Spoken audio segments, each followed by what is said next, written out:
After months of military buildup, Russia, led by its president, Vladimir Putin, has invaded Ukraine, which was once part of the Soviet Union. And the death toll is climbing. More than 40 Ukrainian soldiers and up to 10 civilians have already been killed. Isabel Rosales is in Washington on the latest sanctions outlined by President Biden.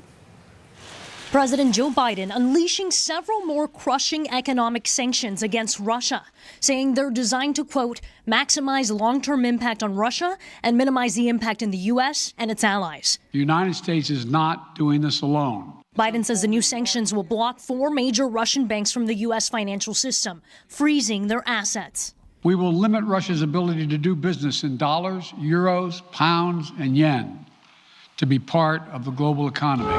Before the first light of dawn, the Russian attack began. Missiles raining down on locations near the capital, Kyiv.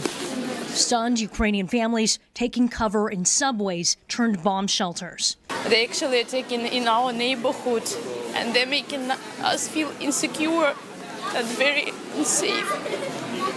Others scrambling to pull money out of ATMs or deadlocked in traffic to evacuate the capital city of Kyiv. Well known. In a chilling TV broadcast, Russian President Vladimir Putin warning other countries to not interfere.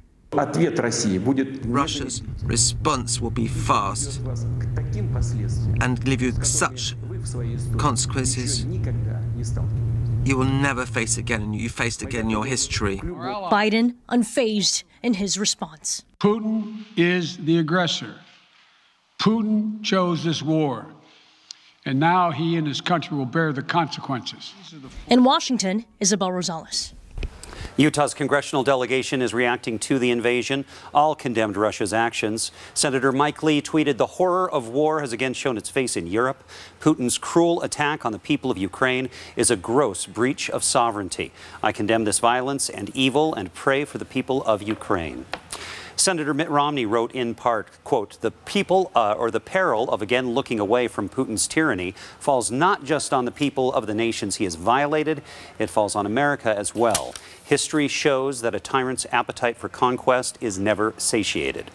Congressman John Curtis is in Belgium right now for the Conservative Climate Caucus, but he did take a moment to share his thoughts.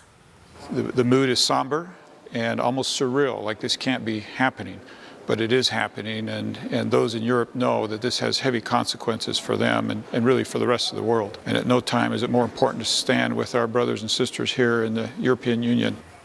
Congressman Chris Stewart writes that, quote, Putin doesn't want to be part of the current international order. He wants to blow it up. China, Iran, and North Korea are watching with similarly malevolent intentions. They must see us respond firmly to Russia's reprehensible aggression.